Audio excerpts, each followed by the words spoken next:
Hello and a warm welcome to a very special podcast series, Unusual Suspects. I'm your host, Gaurav Chaudhary.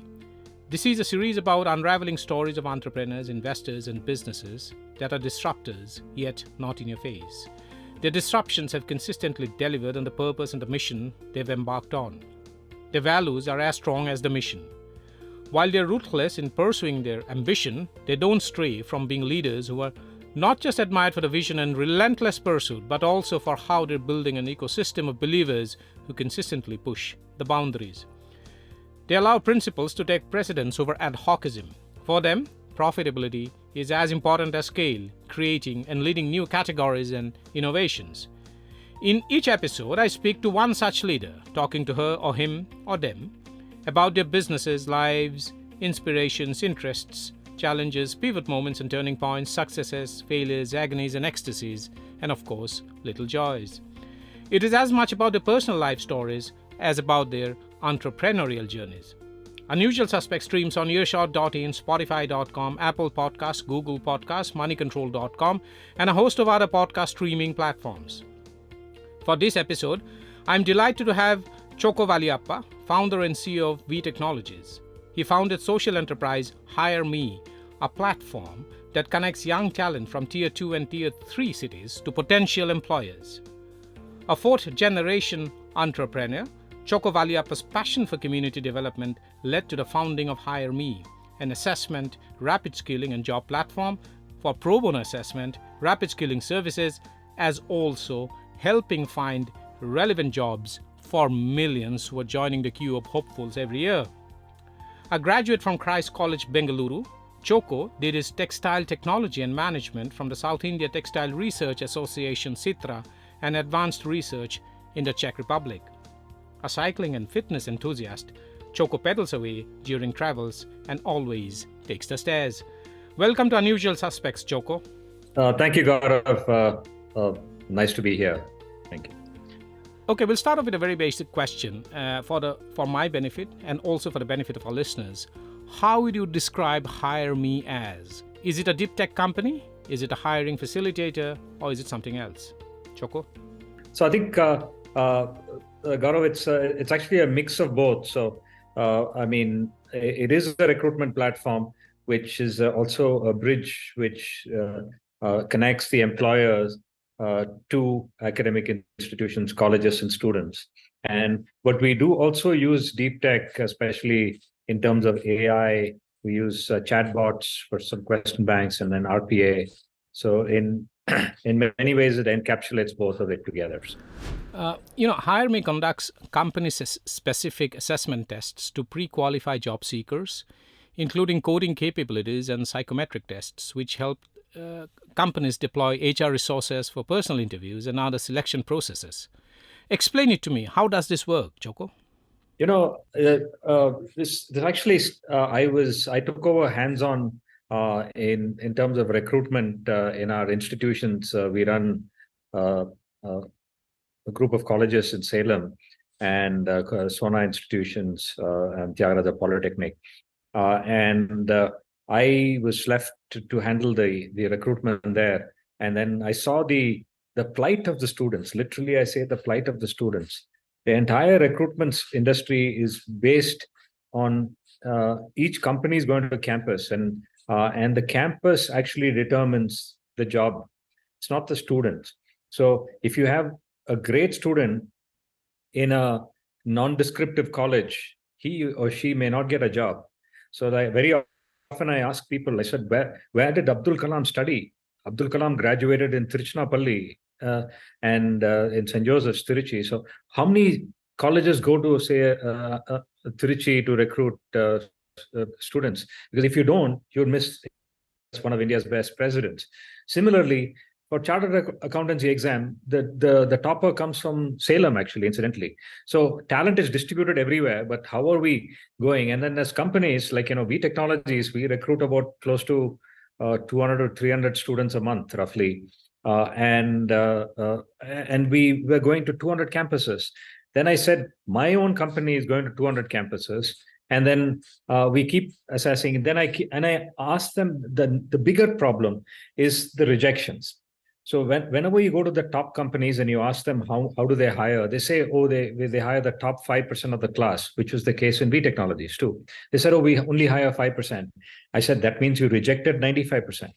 And youngsters don't, especially anyone, no one likes failures, but youngsters more so take it to heart much more than anybody else. And we're creating a failure psychosis.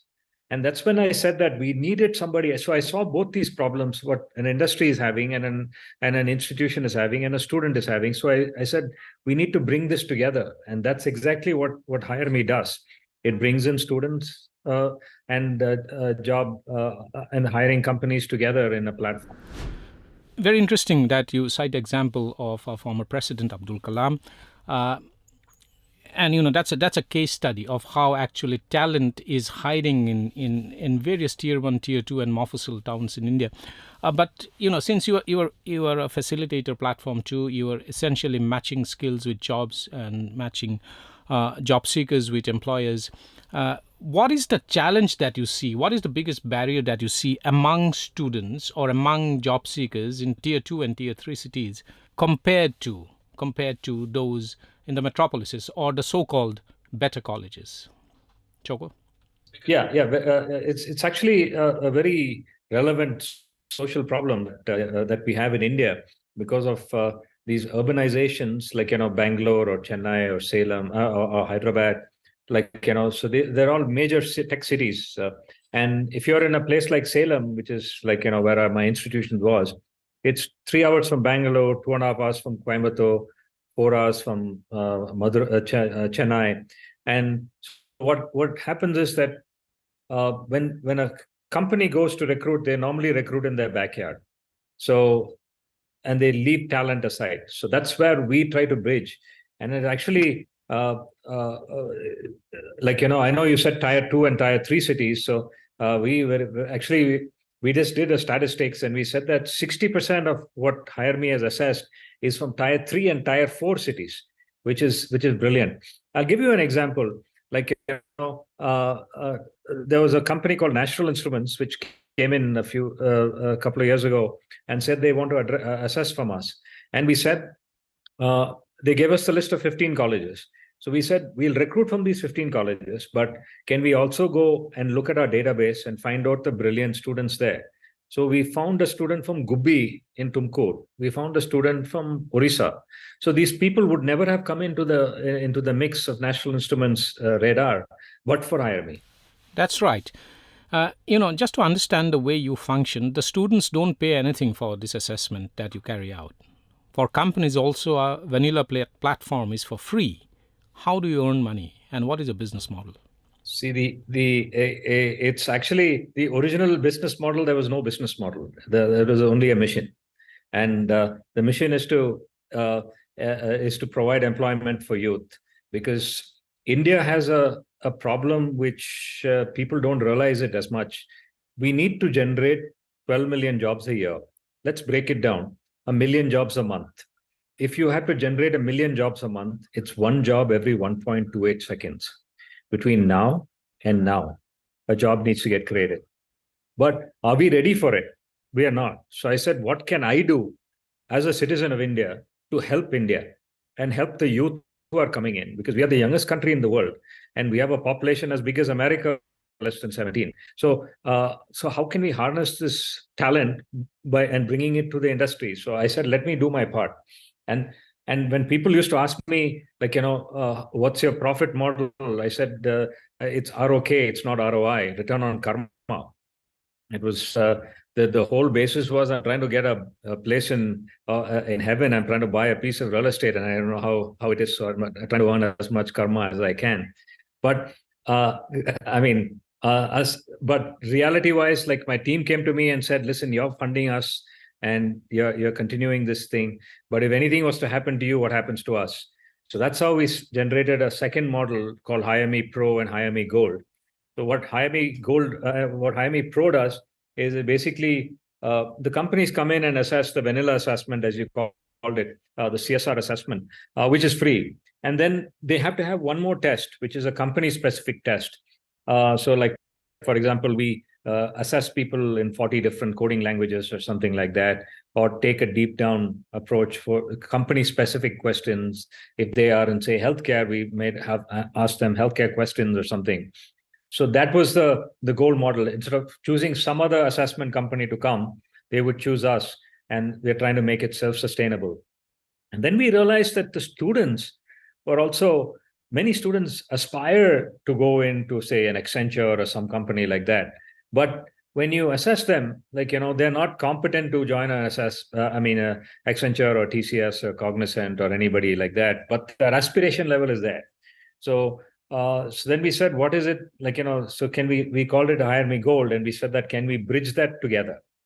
And now we're working with the government of Tamil Nadu, for example, in a mission of theirs called Nan Mudalvan. And we've actually assessed 170,000 people in the same lines. And we're calling it a jobability assessment. So how job ready are they to get a job? So that's some of the stuff that we're now working with. So. Absolutely.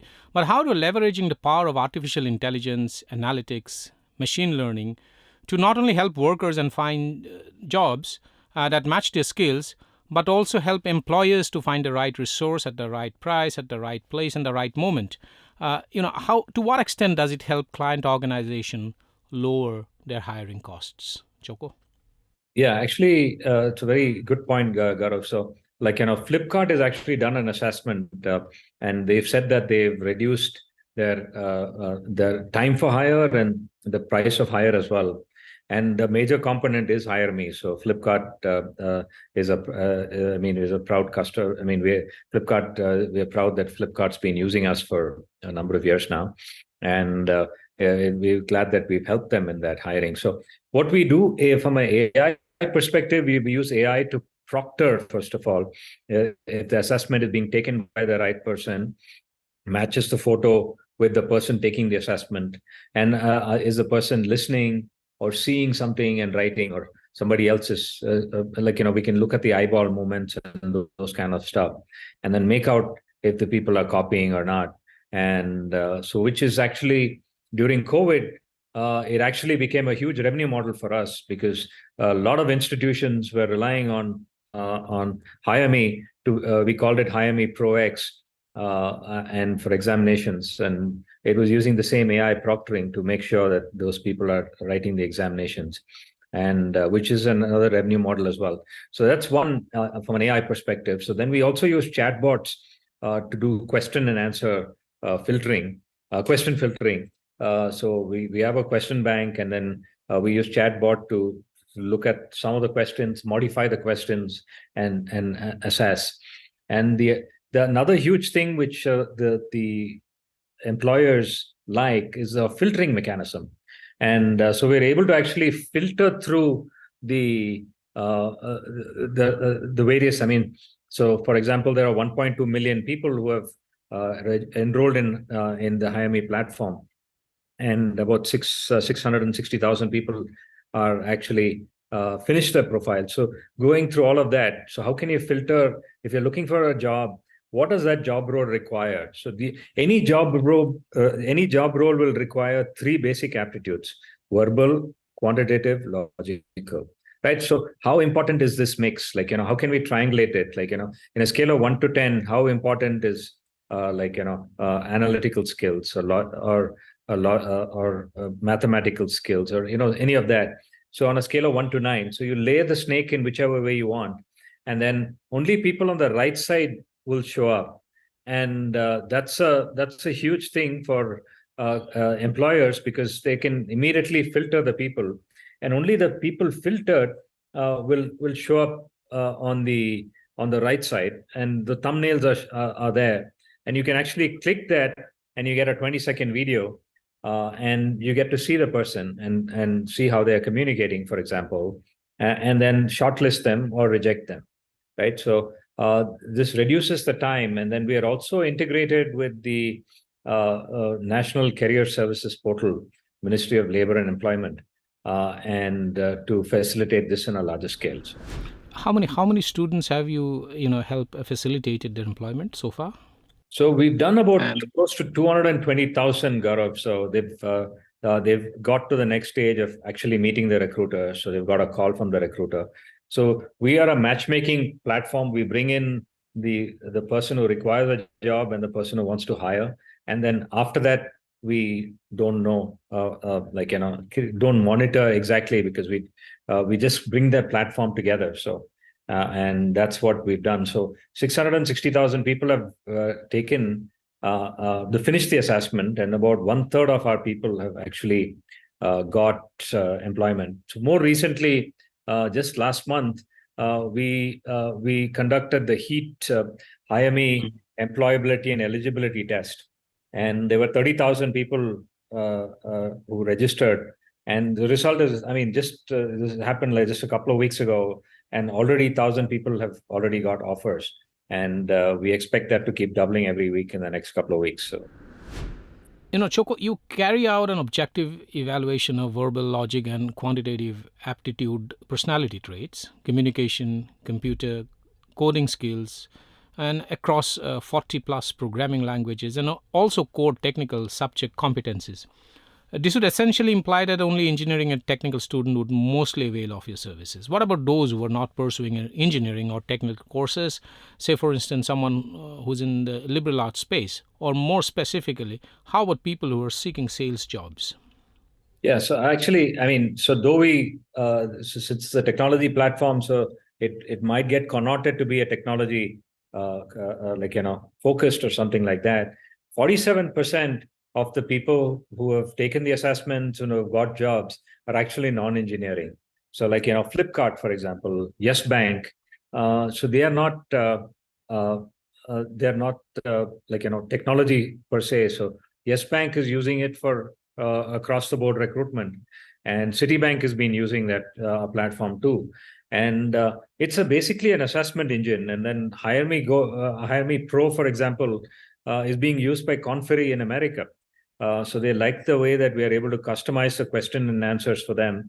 So Conferry actually goes through all the probably Fortune 1,000 or Global 1,000 companies in the US, and are actually assessing the employees, their own employees, because right now, as you know, that the world is changing super fast. So, how do you get ready employees? How do you enable the employees to go to the next level? So find out what skills they have and what skills they don't have, and empower them with what skills they don't have, so that they can get ready for the future. So that's what Conferry is using to get their companies ready for the future, using Hiremee platform, for example. So. You're right. And, what's your assessment about the extent of skill gaps that exist among students graduating from colleges and those that the industry and employers require? Yeah, I mean, it's also the ambition of the students is fairly high, and whereas they're not, when it comes to the actual competencies, there is a gap, and that's why Hiremee Gold came out. And another huge thing is also very often not realized is the psychometric assessment. And Hiremee was one of the leaders in the world in terms of psychometric assessment. So we've done psychometric assessment now for over 5 years. And so much so that I'm not sure if you heard of the X Prize, which is part of the Singularity University and that network. And a lot of people may not know the X Prize, but they will know the first winner of the X Prize, called the Virgin Galactic, which is there. So there's a $5 million X Prize on rapid reskilling. How do you skill a person out of a job and skill them in half the time that it normally takes, and get them a 20% increase in salaries from their previous salary? And this was a $5 million competition. And we put our hat in. It's an American competition. We said, let's try entering this race. And so we were surprised that we were the only ones, not only from India, the only one from Asia, to actually qualify for this contest. And we ran the race in the 10 for the semifinal round, and we actually were the winners. We outlapped everybody else in the semifinal round, and in the final round, we were the only ones to completely qualify, and we're still waiting for the results. So we're keeping our fingers crossed.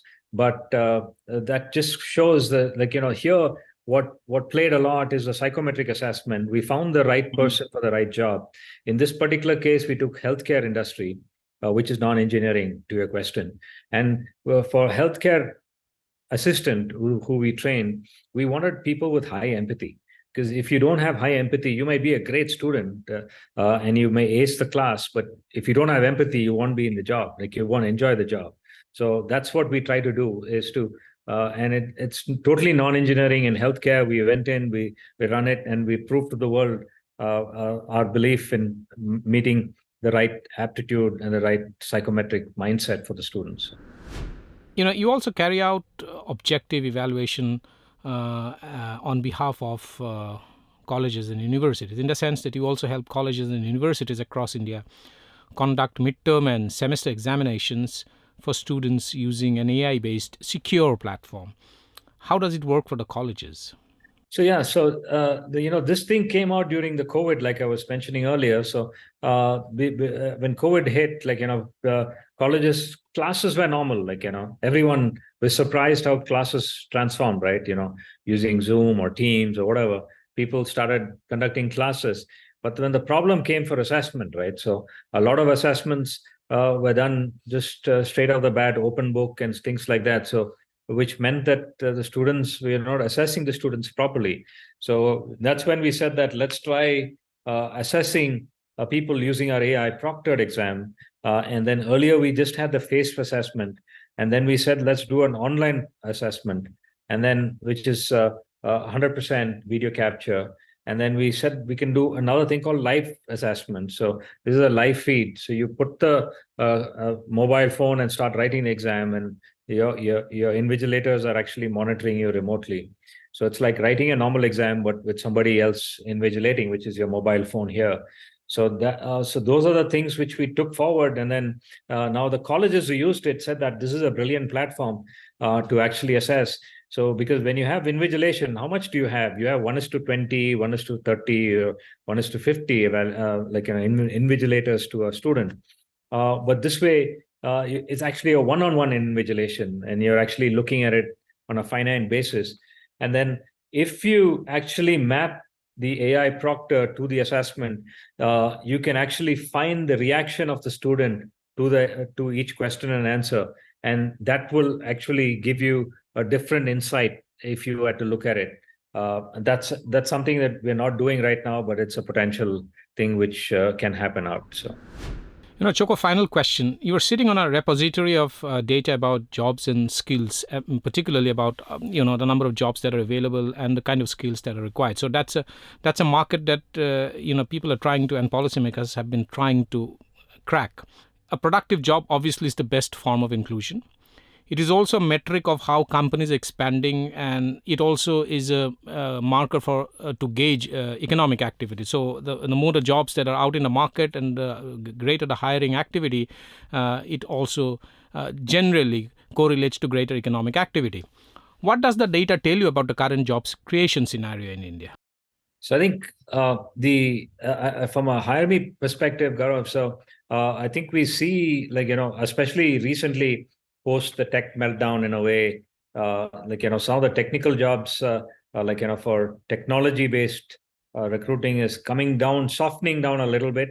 But companies like Flipkart, Yes Bank, Citibank, all of them who are bullish on India, focused on India. So the India growth story is definitely there. We also see a lot of healthcare companies recruiting right now because healthcare is quite active. So, from that perspective. So, and we're also looking at, merging this into other countries as well right now, and taking it to internationally. So I think some of these things, especially in the Middle East and Africa, would also come in. But from an Indian basis, I think with the database that we have, we are looking at it from a employability index or something. We're coming up with kind of a report on employment, so which you'd soon be looking at it. So looking at some of the analytics that we've been getting. So.